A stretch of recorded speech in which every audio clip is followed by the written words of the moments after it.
So the purpose of this video is to introduce what I call Nullitaire gaming. Um, by Nullitaire gaming, what I mean is playing a board game with 0 players.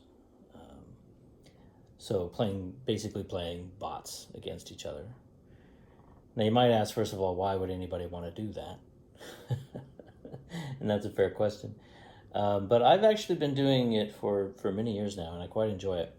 And I guess the short answer to that question is, with many games that have bots to play many sides. For example, Liberty or Death, which is the game I'm going to play today, or start playing today anyway.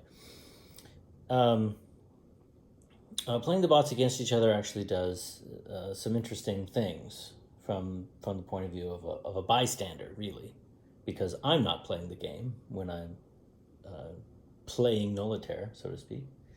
The bots are playing, and what I'm doing is just spectating, watching. Of course, I have to make sure they all, I have to do everything for them. So I have to make sure that I read the charts correctly and whatnot. So there's still challenge to it, to try to figure out what the bot will actually do. I mean, if you've ever played, for example, a coin game like this one, you'll know what I'm talking about. It can be quite a challenge just to figure out sometimes what the bot is going to do. So there's that. It's still intellectually stimulating, and you get to see how they play against each other without being immersed in it yourself. And one thing that can do is, obviously, you get to see how they play, but another thing it does is that you can get ideas about how to make the bots better. When you see that they're going to do something not particularly strategically smart for their own win conditions. And you might even be motivated to create your own bots or improve the ones that are that come out of the box. Okay, or maybe even make a bot for a game that doesn't currently have one. Playing bots against each other is a great way to develop AI for a board game. Okay, and I've developed many of my own bots for board games.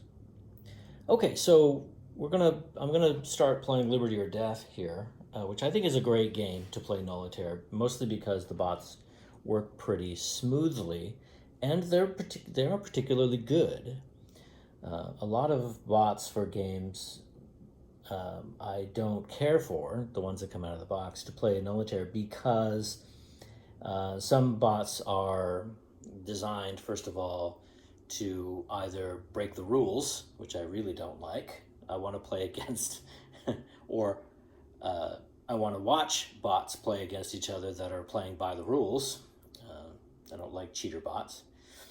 And another thing is, sometimes bots are created to not try to win for themselves. Instead, they just try to make it so that a player doesn't win. And I don't find that very interesting or stimulating either. When I play a game solo, I'd want to play against a bot that's trying to win. Okay, so these are the things that can come out. When you play a game Nullitaire, just play the bots against each other, you sort of get to look under the hood of the bot and see how it's playing, what it's trying to do, how it's motivated. Is it really trying to win, for example? And you might, develop better ideas about how the bot can run, and maybe ideas about bots in general and how they might be better in board games. I certainly have come up with lots of ideas along those lines. Okay, so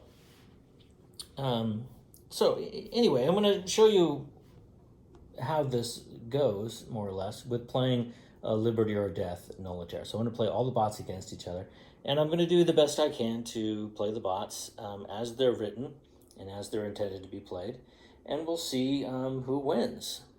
Okay, here we go. So we're going to be doing the long duration scenario called The People, Numerous, and Armed. Goes from 1775 to 1780. There are 6 winter quarters rounds. I've already prepared the deck. It's over there, drawn the first cards already. And this is what the board looks like at the beginning of the game. It's ready to go. Okay, so I should say that I'm not going to be doing any rules explanations or anything like that. There are plenty of videos you can find for that sort of thing if that's what you're interested in. Instead, I'm going to be just taking this turn by turn and showing you how Nullitaire gaming works, more or less. And so how I'll do that is I will figure out what each faction is going to do for each turn, and then I'll show you, walk you through what they're going to do and take their turn. That way you don't have to sit and watch me flipping through rule books and trying to figure out what each faction is going to do. I'll simply do that off camera. But once I figured out what their turn will be, I'll just show you what happens. Okay, so that's how we'll do it. So here we go. So the first card up is the Burning of Falmouth. The British basically come out swinging here. They're first eligible, so they will go first. Well, I've worked out everything they're going to do, and let me walk you through it. But before I do, you might notice that on the board, I placed the forts above the name, which might look kind of strange because it's blocking the name. But the reason I do that with forts and villages is because of the stacking rule. It just helps me visually see quickly whether there's 2 forts or villages in that space, because 2 is the maximum forts and villages. So I can see quickly by doing that if there's room. So I just put them above the control marker and the control box, and the support opposition box there. Just as an easy way to tell if there's room there. All right, I also use the pawns to kind of remind me of what's going to happen on the turn. Like I said, I've worked out what the British are going to do using their flow charts, and I've just put pawns on the board to remind me of where things are happening. All right, so now let me walk you through what the British are going to do. Well, the event says Patriot resources -3, Patriots removed 2 militia. So the first question is whether or not the British are going to take that. So looking at the event or command box here, it looks like the answer is no. There's nothing there to say that they would want to take that. So moving on, British resources greater than 0, yes, that's true. 10 or more British regulars on the map, no. Are the available British regulars greater than a D6? Yes, there are 7 available British regulars up there, so no matter what we roll, that's going to be greater than a D6. So they're going to muster. This is maximum 4 spaces. So first they're going to place regulars, first in neutral or passive. Within that, first to add British control, then where Tories are the only British units, then elsewhere, within each, first in highest population. What that all boils down to is that they need to pick a 2 population space that is neutral or passive, and that would add British control. Okay, that's what's relevant in this case. All right, so muster tells us we place up to 6 regulars in one city or an adjacent colony or in the West Indies. Since there are no blockaded cities, every colony is adjacent to an appropriate city. Okay, so basically any city or colony they can select at this point. So they want a 2 population space. The only city that's 2 population is New York, but they already have control of that. So they're going to select a 2 population colony, which would add control. Okay, but they can't choose Massachusetts because that's at active opposition. It has to be a neutral or passive space. So they're also not going to choose New York because they already have control there. So they got to choose between the remaining 2 population colonies. And so they chose randomly from among those, and South Carolina came up. So they're going to put 6 regulars into South Carolina. Now let's do that now. All right, so that's the first pawn there, so 6 regulars. Okay, so that's the first space selected. Moving on here, then we're going to place Tories. Okay, so Tories, by the rules, Place up to 2 Tories in selected cities or colonies not at active opposition, containing or adjacent to British regulars or forts. Only one if passive opposition. All right, so we're going to place the Tories first where regulars are the only British cubes. Within that, first where regulars were just placed. All right, so we have where the regulars were just placed, of course, so they're going to take 2 Tories and put those there. Okay. That was the second pawn. And the other space where there are only British regulars is Boston, so they will put 2 Tories in there. Okay. Good. So that's 2 spaces selected now for muster. And there's no other spaces with just British regulars, so we move on. Then to change most control. Okay, so where can they change most control by placing Tories? Remembering that the Tories have to be in a space with British regulars or forts or adjacent to a space with British regulars or forts. Well, they had several options here. They're looking for changing the most control. Okay, so they would like to select a 2 population space because change most control means change control of the most population. So Connecticut, Rhode Island was an option. That's adjacent to Boston, which has regulars, and New York. Pennsylvania was an option. It's adjacent to New York. Maryland, Delaware, and Virginia are not options because they're not adjacent to spaces with regulars or forts. But North Carolina is an option because it's adjacent to South Carolina. So they chose randomly from among those options, and North Carolina came up. So they placed 2 Tories in North Carolina. And they have 1 Tory left, and they've only selected 3 spaces, South Carolina, North Carolina, and Boston so far. So where will that last Tory go? Well, we're still trying to change most control. Okay, and we can still do that. There's Pennsylvania and Connecticut, Rhode Island at 2 population each. So they chose randomly from those 2, and Connecticut, Rhode Island came up. So they will place a Tory there. Okay. Good. So that's 4 spaces. Can't place any more, and we're out of Tories anyway. So British bot can't place any more. But carrying on to the next bullet point, then in 1 space, first one already selected above. We have to select a space already selected above because we're already maxed. If opposition greater than support plus a D3. Well, opposition and support are equal right now. They're both at 4. So that is no. So we're not going to reward loyalty. So the next point, if no reward loyalty, place fort in a colony with 5 plus British cubes and no British fort. Okay, well, the only spaces with 5 or more British cubes are Boston, but it already has a fort, and and South Carolina. So they're going to choose South Carolina here to place a fort. Okay. Now, to place a fort, they have to replace 3 British cubes with a fort. So which cubes do we remove?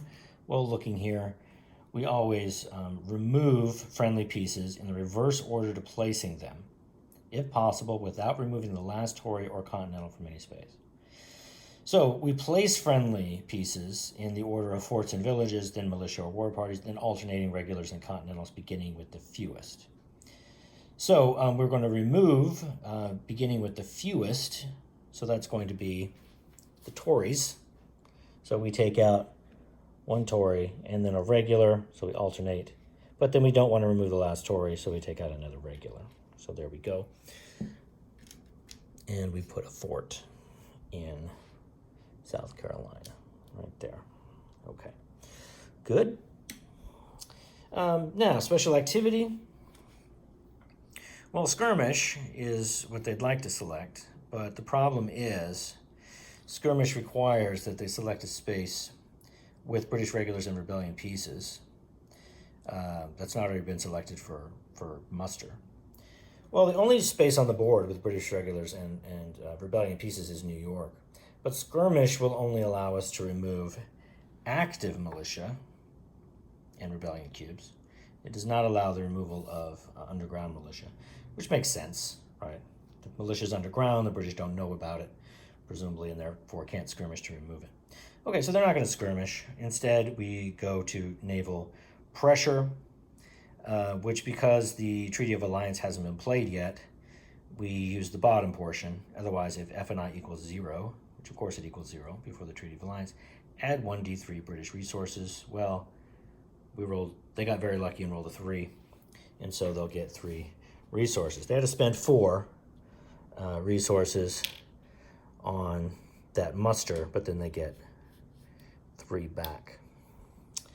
Okay, so I'll place some control cubes or control markers for these new spaces: Connecticut, Rhode Island, North Carolina, and South Carolina, before we move on to the next turn. The French are next eligible, but before we get to their turn, I want to mention something. According to the rules for the bots in this game, there's this commands not limited. Whenever a non-player faction by the sequence of play is to execute a limited command, it instead executes a full command and special activity. Okay, I don't do that. That's cheating. And when I'm playing Nullitaire, I want to see the bots play the game by its rules against each other, not cheat against each other with a rule like that. So I don't do that. Again, some bots are designed to beat the players rather than play for their own win conditions, and I think that's what this is about. It's trying to make the bot harder for a player to beat because it's more predictable, and so a player could anticipate its moves better than a human opponent. Okay, but that's not what we're doing here with Nullitaire Gaming. There are no human players, so there's no need to do that. So I don't. I want to see the bots play against each other by the rules. So in this case, the French, by the sequence of play, can either take the event or a limited command. They don't get to cheat and say, I'm going to take a full command special activity here. Okay, so that rule is not in effect in my Nullitaire games. The event here says free rally in 2 spaces adjacent to Massachusetts, Patriot resources +3. All right, so we'll see whether the French want to be kind to the Patriots here and give them free rally and resources. Well, it looks like the answer is no. If it added French resources, they'd be interested, but Patriot and resources, no thanks. Okay, so carrying on the flow chart, French resources greater than 0. Yes, they're at 5. Treaty of Alliance has not been played. We're a long way off from that. So Patriot resources less than 1d3. Patriot resources right now are at 3. So it's the answer to that is no matter what we roll. So they're going to use French agent mobilization. Place 2 militia, or if not possible, 1 continental, in Quebec, New York, New Hampshire, or Massachusetts, first to add most rebel control. Okay, well, there is a space where adding 2 militia would add control among Quebec, New Hampshire, Massachusetts, and New York, and that is New Hampshire. So they will place 2 Patriot units there. Let's put them underground and take control of New Hampshire. Okay. And since they have a limited command, they can't take their special activity. They can't use Préparer la guerre. So that's the end of their turn. I forgot to mention that the French spent 1 resource on French agent mobilization, so they're down to 4 resources now. Next card is Claude Louis, Comte de Saint-Germain. The French would love this card. It says move 5 French regulars from unavailable to available. That's really strong in the early game. Unfortunately, the French are not available because they just did French agent mobilization to put 2 militia in New Hampshire. So this is a case where, the bots probably could be improved. The bots in this game don't pay any attention at all to the next upcoming card. So they don't care what the next coming card is. They don't see it, so to speak. So a more sophisticated bot here would have been able to see that card coming up and probably chosen to pass in order to be able to use this one. But that's not the way the bots work out of the box. So this goes to show you, that that's something that could be improved here. with these bots. If they had some way to interact with the upcoming card, that would make them more sophisticated and better. But that's not how they're written, so that's not how we're playing them. Okay, so let's look at the Patriot turn. Now, they're the next eligible. So the Patriots are not interested in moving French regulars from unavailable to available. So they will move on with their flow chart. Their resources are greater than 0. There's no space with rebel cubes and leaders greater than active royalist pieces. Rally would place a fort. No, you need a space with at least 4 Patriot units for that. Or 1d6 greater than underground militia on the map. Well, there are 6 underground militia on the map, so no matter what we roll, the answer is no. Rabble rousing can shift 1 space or more toward active opposition. Yes, that is the case. So the Patriot bot is going to rabble rouse. Okay, right now they have 3 resources. So it says, in each space where rabble rousing can shift toward active opposition, first in active support within that first in highest population. Okay, a little bit of a interpretive issue here. So it says, in each space which can shift toward active opposition, first in active support within that first and highest population. So the way I read that is that the highest population priority only comes into play when choosing among those spaces that are already at active support, because it says within that. So I read that as within those active support spaces. All right, well, looking at the map, there are no active support spaces on the map anywhere. So I think the highest population priority doesn't come into effect. So we simply choose spaces where rabble rousing can shift toward active opposition. And we choose among them randomly because the only priority we're given here is to choose active support first. And there are no spaces at active support. Okay, so looking at the map, anyway, that's the way I interpret it. Which is interesting because it seems to me that a smarter bot would prioritize Virginia because it's a 2 population space, rather than, say, Philadelphia, which is only 1 population space. But in any case, the bot as written, I think, doesn't make any decision about priority in this particular case. Okay, so there are 4 possibilities. There's New Hampshire up there, which is rebellion controlled. Okay, so rabble rousing. We have to choose a space that's rebellion controlled with Patriot pieces or has 1 or more underground militia. Okay, so New Hampshire is a possibility that's rebellion controlled and has Patriot pieces. Massachusetts is already at active opposition, so that's not a space we can choose. Philadelphia is rebellion controlled and has Patriot pieces. Virginia is rebellion controlled and has Patriot pieces. And also New York, which has an underground militia, even though it's not rebellion controlled. So we can choose that so long as Patriot bot is willing to activate that underground militia. Okay, and again, we're not given any priorities here because there's no spaces at active support. So just choosing randomly among those. Patriot bot has 3 resources currently, so can't choose all 4 of them. And so choosing randomly, first New York came up. Okay, so New York will go to passive opposition, and we place a propaganda marker. Passive opposition, and we place a propaganda marker there. But because it's not under Patriot control, we've got to activate that militia. Okay, that costs 1 resource. All right, and then choosing randomly again among the 3 that were left, Philadelphia came up. And so in Philadelphia, they will go to passive opposition and place propaganda. The militia does not have to activate there because it's under Patriot control.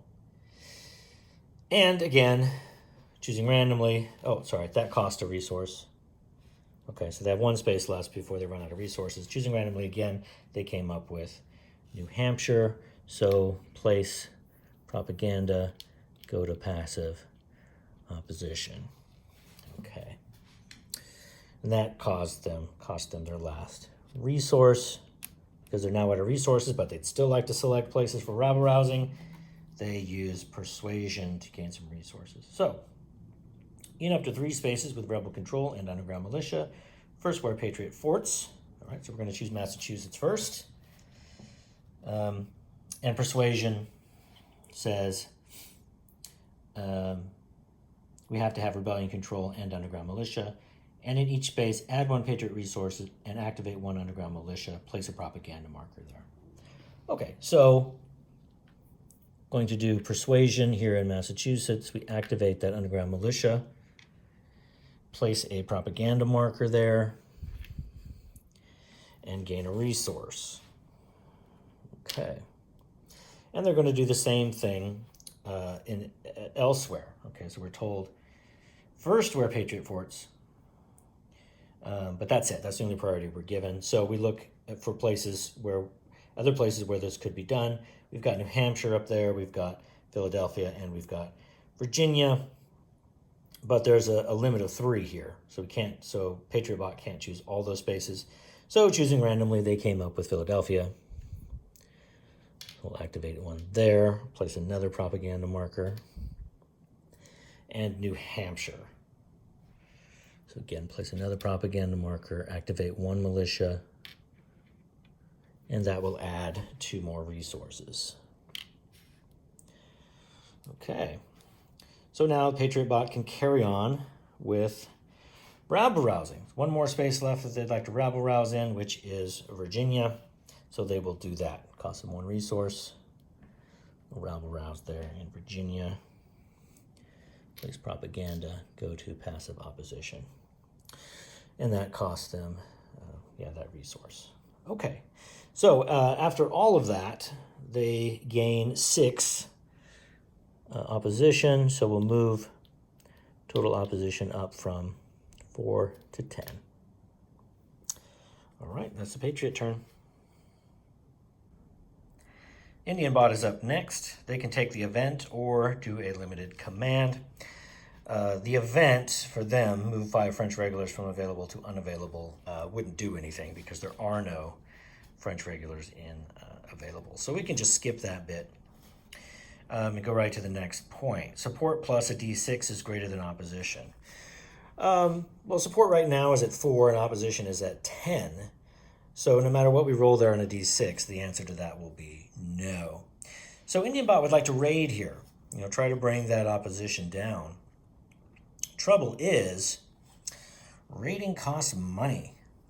Costs 1 resource per province selected, and poor Indian bot is flat broke, which is common for the Indians in this game. It's very hard for them to get resources.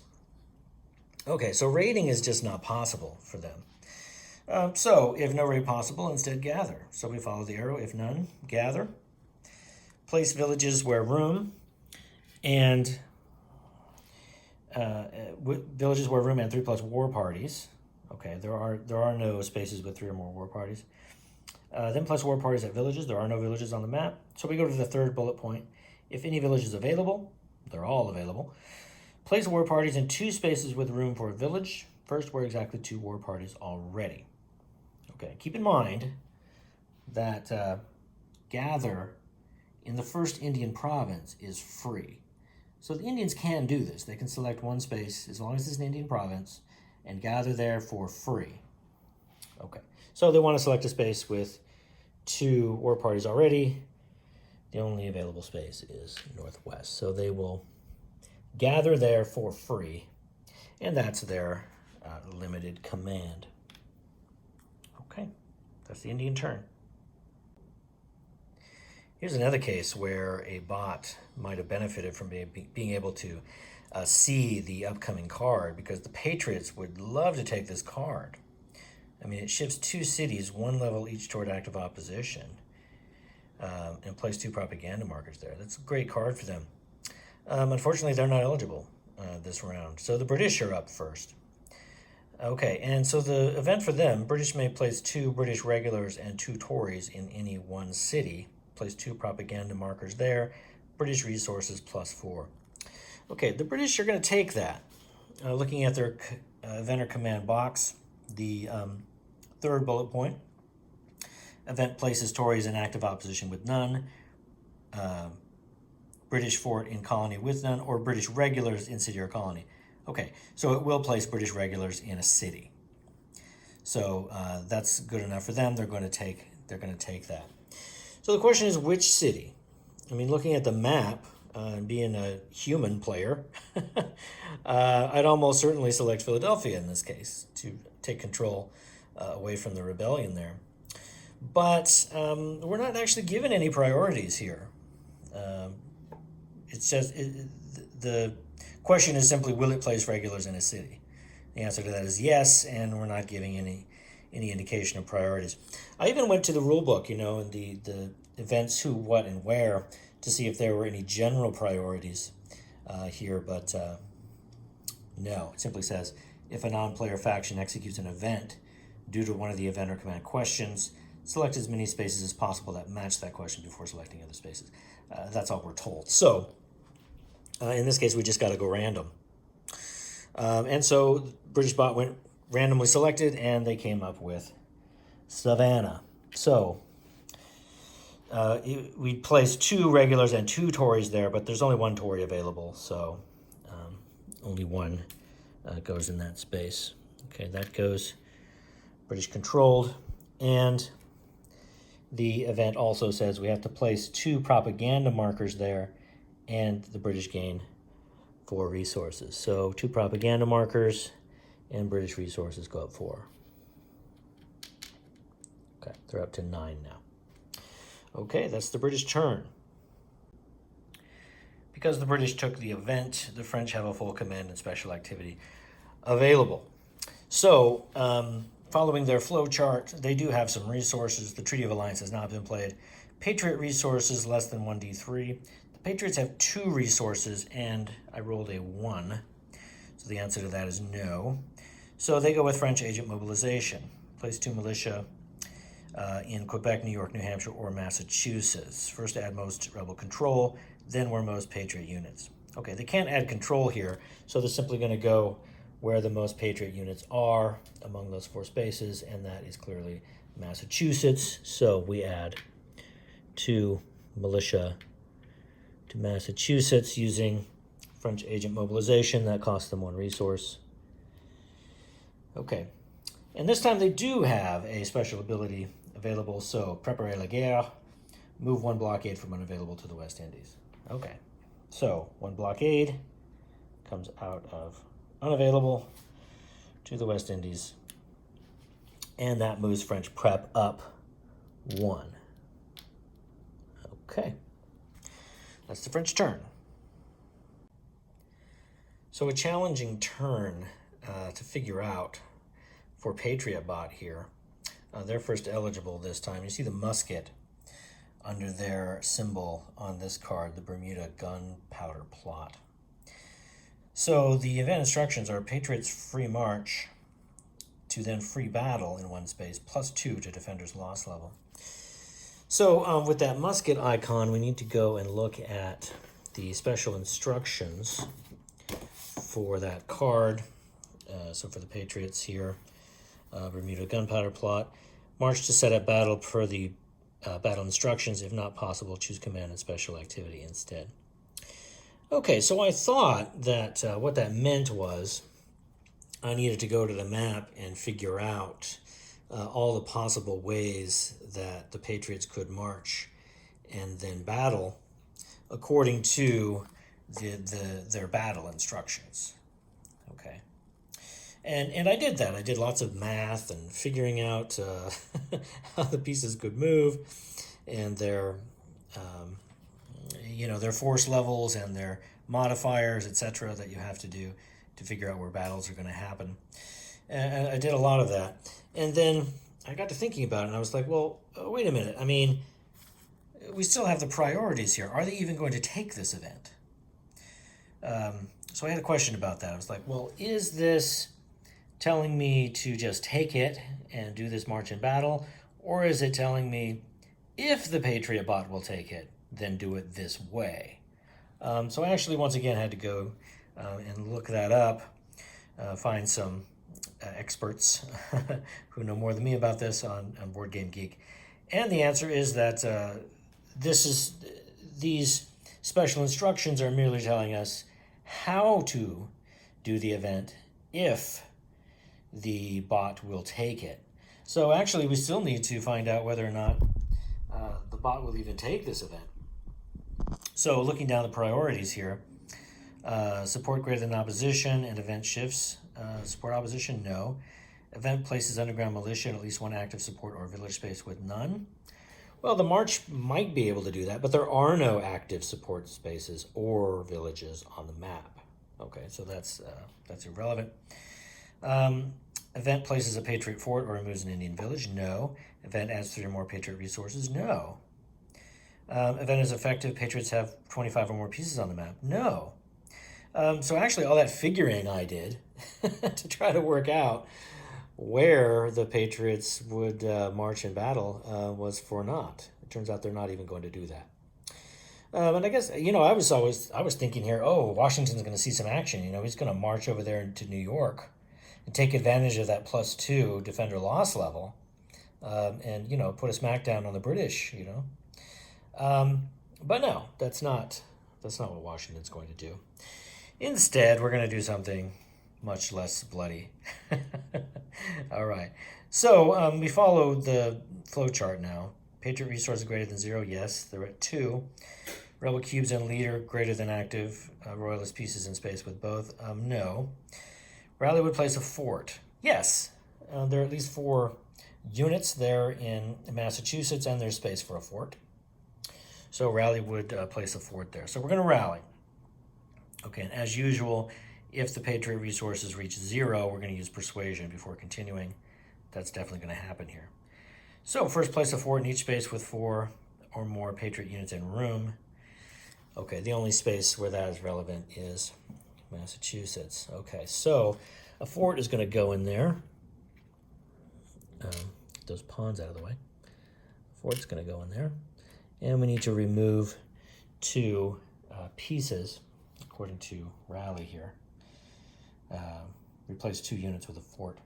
Okay, we remove these pieces in reverse order of placing them. So Continentals come out first and then militia. So we'll take the underground or the activated militia there out.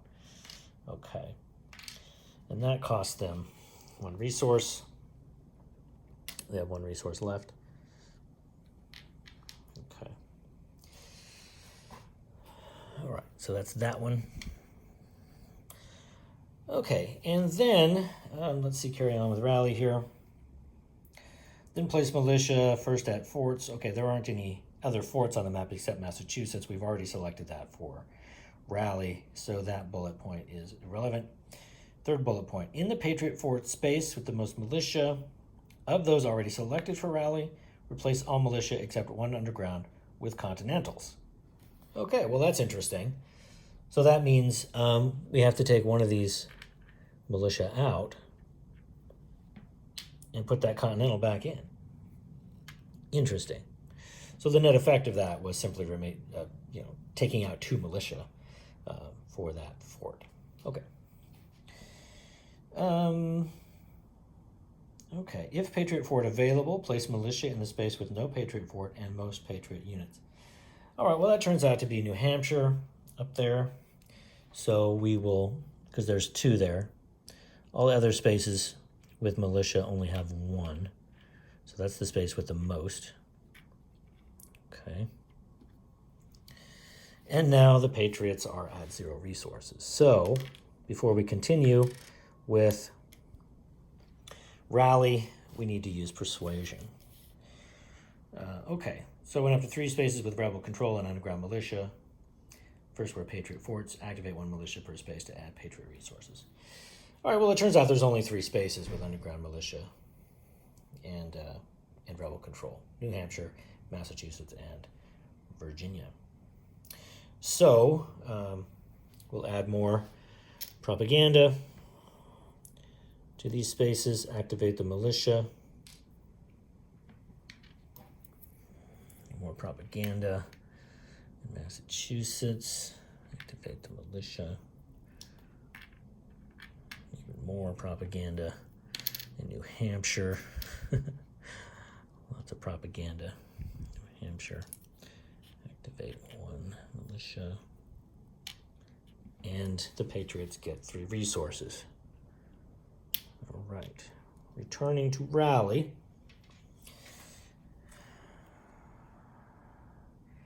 Okay. So we found the space with no Patriot forward and most Patriot units. So we're on to the next bullet. Then place militia. First to change control, then where no active opposition, within each first in cities, within that in highest population. So we're going to try to change control in a city at highest population. Okay, so that's New York. By placing 1 militia there, definitely that changes control, makes it uncontrolled. Okay, so that cost them 1 resource. And we're at max 4 spaces here, so they can choose 1 more. And we're still trying to place militia to change control in a city. All right.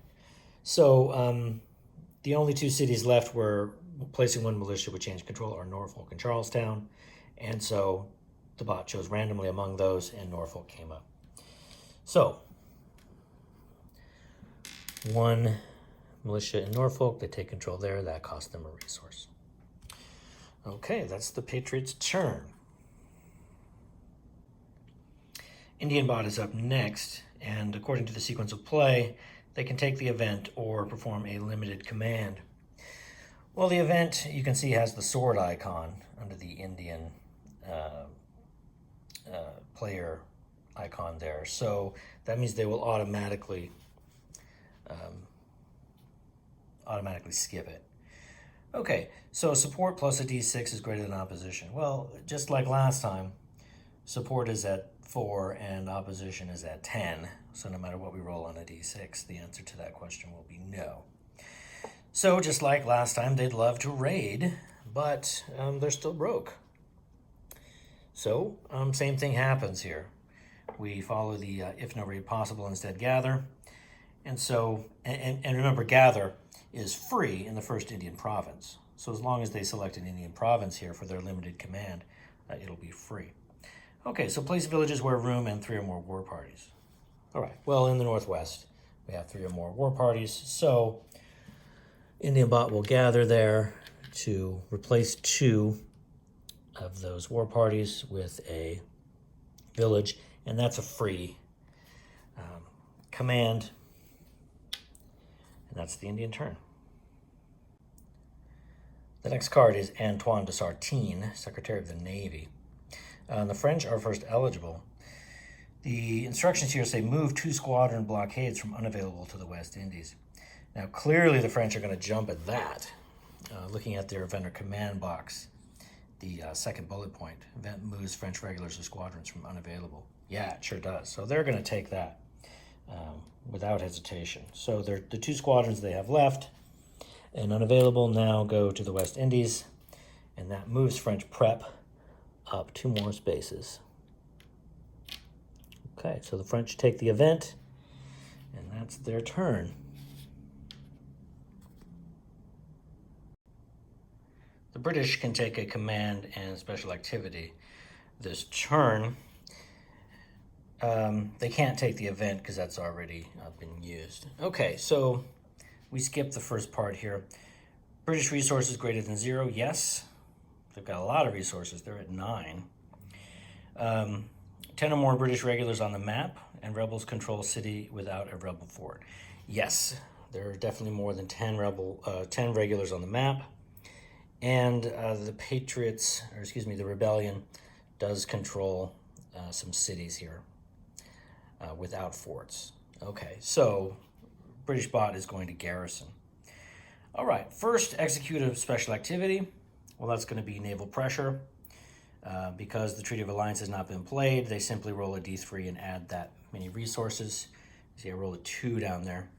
So they take 2 resources for their special activity. But they're about to garrison, which costs 2 resources, so net 0 for them. All right, so we're going to garrison here. Like I said, cost 2 resources. Move any British regulars from any spaces to cities. Nothing's blockaded yet. because Treaty of Alliance has not been played. So we're going to do that part first. We're going to move British regulars to the cities. Okay, so first we're told how to choose spaces to move British regulars. So in origin spaces with British control, leave 2 more royalist than rebel pieces, and remove last regular only if population 0 or active support. Okay, so looking around the map, there's several regulars that can't be moved. So up there in Quebec City, we can't move that one for 2 reasons, really. First, we need to have at least 2 more royalist pieces than rebel pieces. So we have to maintain at least 2 there. So they can't move. Also, you can't move the last regular from a spot that's not at passive, that is not at active support. So that regular has to stay there. Same for New York. That regular has to stay there because that space is not at active support. But here in Boston, 2 of those regulars that I've marked with the pond there can move. That would leave behind 1 regular because it's not at active support. And here in South Carolina, 3 regulars can move. We have to leave behind 1 regular, again, because South Carolina is not at active support. 1 regular can move out of Savannah. Again, have to leave 1 behind.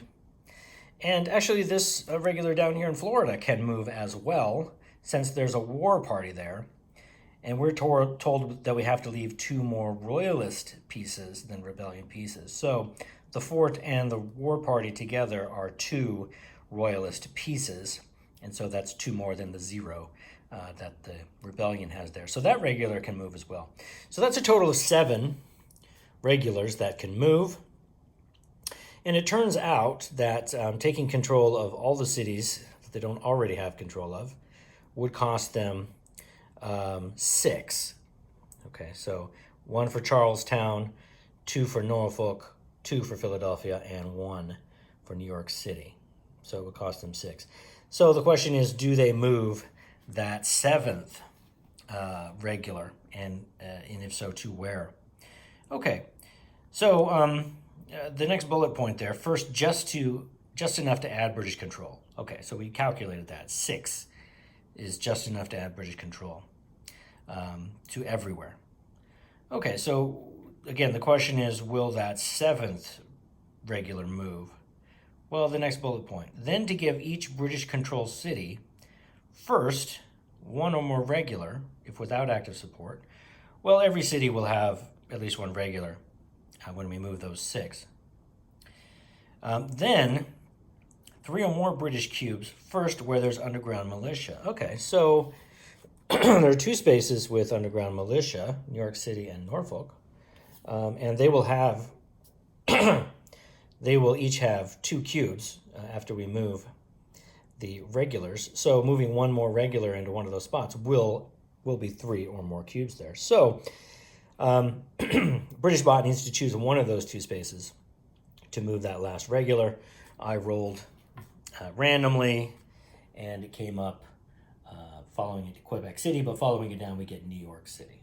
Okay, so New York was chosen between Norfolk and New York City. Okay, so what we're going to do is we're going to move the regulars out of Boston, out of South Carolina, out of Savannah, and out of Florida. Okay, and they're going to go to New York City, 2 into Philadelphia, 2 into Norfolk, and 1 into Charlestown. That cost them 2 resources total. I already took that from them. And that's their turn. I'll update the control markers to indicate change of control. Okay, that's the British turn. And I think I'm going to end this video on this turn so that this doesn't get too long. If you are interested in Nullitaire gaming, you want to see other things I other things, Nullitaire related. Do the normal things like subscribe, comment, ring the bell, etc. And that gives me a way of gauging interest in this and whether I should continue on. I've got lots of stuff. Lots of other games, of course, can be played Nullitaire like this. I'd like to finish this game out, see how it comes out. It's a lot of fun, just seeing what happens. And, I have my own creations, Nullitaire, bots that I've created using this kind of play that I'd be interested in showing you. So let me know what you think, and if there's enough interest, maybe I'll keep going. Okay, well, thank you for watching. Bye now. But wait, there's more. I almost forgot the rest of the garrison for the British. We're not done yet. So we moved the British regulars to take control of every city, but garrison involves a few more things. Activate one militia, in each city that is not blockaded, activate one militia for every 3 British cubes there. Then if desired, in one city, with British control, no Patriot fort, and not blockaded, displace all rebellion units to an adjacent space. Okay, so following the order of priorities here, the last bullet point of garrison. If any cubes did move, activate underground militia. Okay, so activating the underground militia, there's only one space with 3 British cubes in underground militia. That's New York City, so activate that. Okay, and then displace most rebels. First to a province with most opposition, then least support, within that to lowest population. Okay, well, there's 3 possibilities here. There's only 3 cities with rebellion pieces. That's New York City, Philadelphia, and Norfolk. So we're going to displace one of those 3. And the first priority is where there's the most opposition. So British bot could push the militia in Norfolk into Virginia, where there's passive opposition. Or British bot could push the militia in New York City into New York Colony, where there's passive opposition. And they have the same population, so we have no priority choice to make here. So they just chose randomly, and New York came up. So British bot will displace that militia into New York Colony. Okay, and that is the end of the garrison for the British. Okay, thanks.